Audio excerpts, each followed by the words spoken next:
Hey folks, how's it going? I'm in a really good mood, and so I figured I would try and cover a game. This is a match between Vani and Rubyblood. Pardon me if last title was a bit clickbaity when two SPL players collide, because here we have other two players of around the same caliber. We got Vani, who, to my knowledge, is one of the most successful performers in last year's Ruins of Elf Premier League. I think he was even undefeated. He was a beast, and he did a really good job. He's just overall really good player. He likes fat stall. And then we have Rubyblood, who not this most recent SPL, but last SPL came out victorious in one of the most decisive games ever against Jester. This is a really good player. I really think he's someone who should not be counted out. He plays to his strengths. Likes offense, but you can never exclude the fact that he might bring stall. So we're going to see how this plays out. Best of three. I'll have to... I'm not sure if they're on winners or losers right now. I think they're on winners. Okay. We got Cloy lead versus Zapdos. And Vani is going to go straight to his lax. So we can't count out the fact that Vani might have some fat stall, some blubber, some sort of... I said blubber. Some blob that can absorb electrics real easy. We got a Fori on Rubyblood's end, so this is already interesting because I expect some sort of Fori offense. That probably means there's a boom, no spin. Even though Fori could run spin. Whereas on stall, more often than not, you're going to see spin and no boom. Maybe HP fire. There's a Licks, so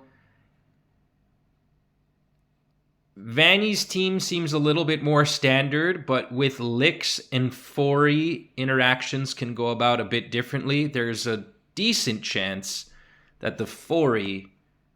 Well, with the way it played, we didn't see any Giga Drain happen, but maybe Rubyblood has a Giga Drain. Well, only time will tell. Could even have something with which to hurt Gengar, depending on how the rest of his team interacts against the spiteful ghost. Steelix is going to curse up, and we do see Sleep Talk on Vani Snorlax. We're not quite yet sure if it's curse, although I would put my money on it not being curse, as there's a Steelix, and so it's probably not pursuit. Vani stayed in, so that kind of suggests a lot of things. Vani staying in on the Licks probably means he wanted to chip the Licks before he acted out and, switched out and do something else. Not to mention, it does check with the idea that the Zapdos is reflect, so it probably is an offensive phaser. So the Snorlax is your fat, status absorbing, special hit absorbing blob. And there's a Starmie. So the Licks is also the main answer for electrics, but that kind of gives a little bit more wiggle room for the Snorlax, because if it were to get crit by a special move, you're not jeopardized completely by Zapdos, because sometimes in GSC you just want to overload the opponent, so you use Zapdos and then you pair it with some sort of very, very powerful special offense, and so even the likes of Sleep Talk Snorlax have to watch out for Zapdos. But in this case, due to everything I already said, it looks fundamentally pretty good. Me is also just all in all a good check to many non-electric special attackers. It's also a good check to boom offense. So this is pretty atypical here. I like the reflect being there. Kind of doesn't really give Rubyblood room to switch to a physical attacker. And Vani mispredicts while Zapdos goes for a Thunder. But he's going to go for a double edge there. And Fori, being the mon that it is, actually is very nice on this team because it comes in willy-nilly on the EQ lax. And it looks like there isn't a Gengar. At least, I don't think there's a Gengar on Vani's team. Okay. Rubyblood brings in Gengar on the Surf, taking a bit of damage there. And he goes for a D-Punch, but it misses. I think he was expecting Lax. Now he's kind of forced to switch out. Had he chosen a different move, he probably would have threatened the Licks. But the Licks manages to do its job in dissuading the Gengar from staying in. The more turns a Gengar is allowed to stay in, the more dangerous a game gets. Snorlax dealing a lot of damage, and this is a very interesting 1v1 interaction, I would say, just due to how the two hold each other's team together. You know, Zapdos wouldn't win most 1v1s against Sleep Talk Lax, but nonetheless, it's still good. It still has a chance to threaten that KO. Rubyblood brings his own Lax in, and Vani stays in. We haven't seen the other moves on Rubyblood's Lax. And Rubyblood already revealed... Well, he actually hasn't revealed any Sleep Talk user as of yet, so it's too soon to say, but... I mean, I'm gonna guess it's the Zapdos. You can't say that any team has only one Sleep Talker, but you would probably say that most offense teams have at least one. Most, not all of them. Like Baton Pass or something. But I'm still not really sure about Rubyblood's Lax, to be honest. It could be...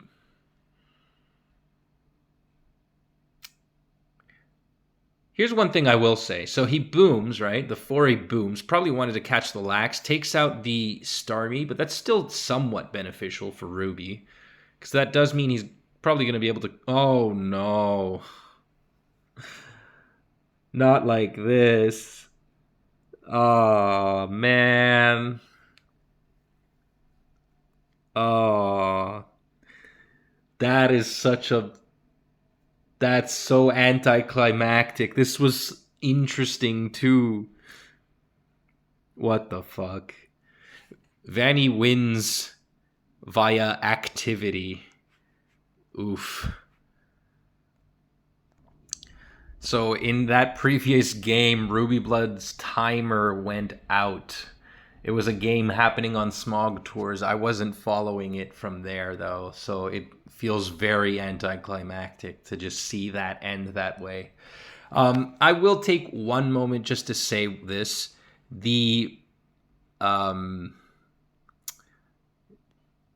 was looking a little bit in Vani's favor. It's really hard to say that it's a favor because if we had to go off on a limb, right, there's both teams have one unrevealed, so it's too early to say, but there is one nice thing to say that Vani's Zapdos would have put in a bit of work if it just found the right opening.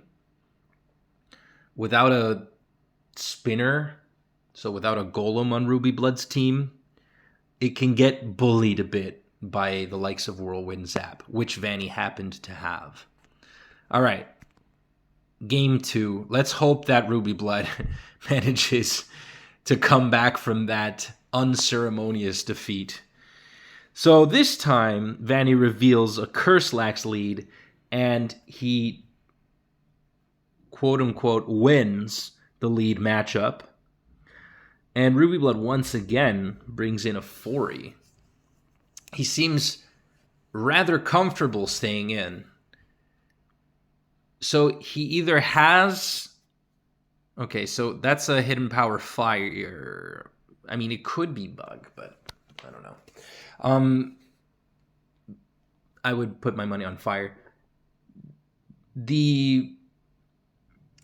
I didn't think this through. I didn't take notes, but with the Fori being in this position and the Zap lead, you should at least feel comfortable phasing out the Lax with something like a Steelix. Because Steelix can phase out Lax even if it's max attack. So it could use Roar and take an Earthquake at +6. Or, alternatively, he has a Reflect Fori, but I don't feel like he does because he doesn't have Rest. Or I don't think he has Rest. With Hidden Power there, it kind of makes it a bit awkward. So, oh dear. Okay. A lot of switching happening here. And Rubyblood curses as he's going to take one massive Earthquake. If it were Double Edge, that would have been even worse. He does manage, somehow, to set up twice. Okay. So, Vani reveals a Curse Earthquake lead. That might suggest he has a Golem in the back.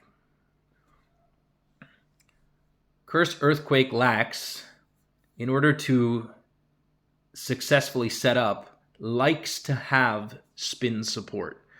So Rubyblood has his own Curse Lax, and he is managing to weather the storm. Ever so slightly. But this could go badly for him, because if he gets a Double Edge and Recoil, then he will be in range of another Double Edge, possibly. Okay, it's Body Slam. Okay, so he does lose out on the damage in the damage department, but he is going to be able to... Never mind. Okay, yeah, he manages to rest by the skin of its fat tummy. So this interaction is pretty interesting, but as time goes on, the matchup ends up leaning towards Rubyblood's favor if he can continue to survive the onslaught of Double Edges. But he gets a bad sleep roll, and so this Lax is going to go down. So one can only hope, if they are a fan of Rubyblood, that he has another answer for this Curse Lax, because it just managed to take out the other Lax, and no, it would appear not. Vani makes a perfect call out, goes to his Gar on the boom, but now he is in a tight situation against this Tar. Not too tight, but a little tight, and the Gar is going to go down. He does not try a second Hypnosis. He just cuts his losses, although he is still in the lead, and he's going to get his spikes up on this Pursuit Tar, and he's free to surf. Also, it would appear that Rubyblood's team is probably going to be very susceptible to a late Zapdos, because it's a Tar team, not a Golem or Steelix team, especially with the Lax gone. So this is looking pretty tricky right now. There could be a Nido in the back. Licks booms. Okay. And there's an Eggy on Vani's side.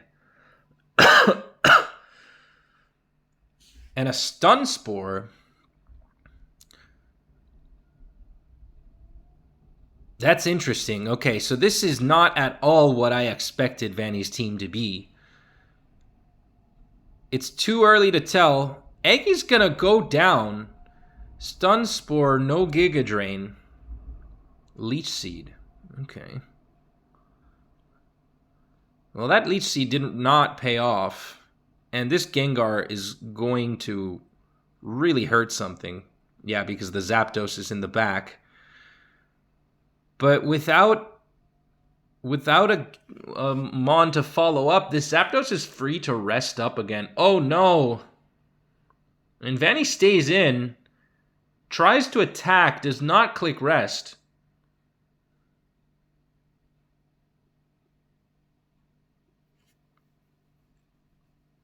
He stays in and surfs, mispredicting. Machamp takes out the Cloyster and is going to follow up with another KO going 3-4-1.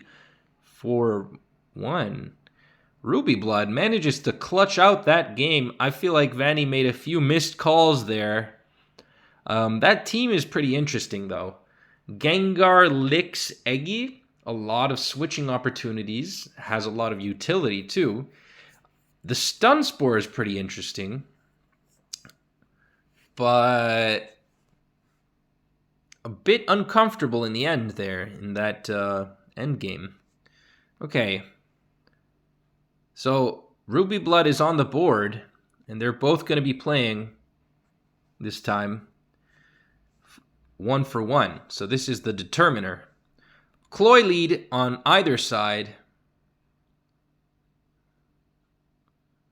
One goes for spikes, the other goes for toxic.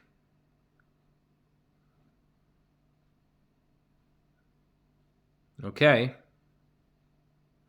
Interesting here, just a little pause just to see that since Vani went for toxic first, the Cloyster has racked up just a little bit more damage. Vani goes for another toxic. Nice positioning there, nice call out. Putting Lax on a timer is never a bad play. Next turn, it's going to come in and take 25%. Zapdos coming in on Vani's Zapdos. Vani looks like he has a slight lead, and now Rubyblood Zap is in range, but he has a double elect this time. We see these nifty little interactions. Certain outcomes that would happen if we hadn't seen the Raikou, but since we see the Raikou, there's a completely different sequence, a lot more pivoting that, you know, with the Raikou there's a lot more pivoting enabled. So Golem coming in here. And a Starmie. To me, it looks like both teams might have a spinner here. Starmie is going to be very interesting into double elect. Starmie offense. Starmie and Raikou speed tie with each other. But the Steelix is very nice into double elect. So long as it's not forced in too often and Rubyblood doesn't call out the licks with, say, a Hidden Power Water. Is Starmie going to spin? Yes. So we see 2 spins. Starmie takes a bit of chip damage, and it's a bit scary to stay in because it could get toxic here. Vani stays in anyways, knowing that Rubyblood's going to click. Okay, so Rubyblood decides to boom the Starmie. That's a very telling play. That should mean that in the back, there is something that really wants Starmie gone, and we've seen this many times before, including in GSC Invitational 2. Somebody won with that team. There's probably a Machamp in the back.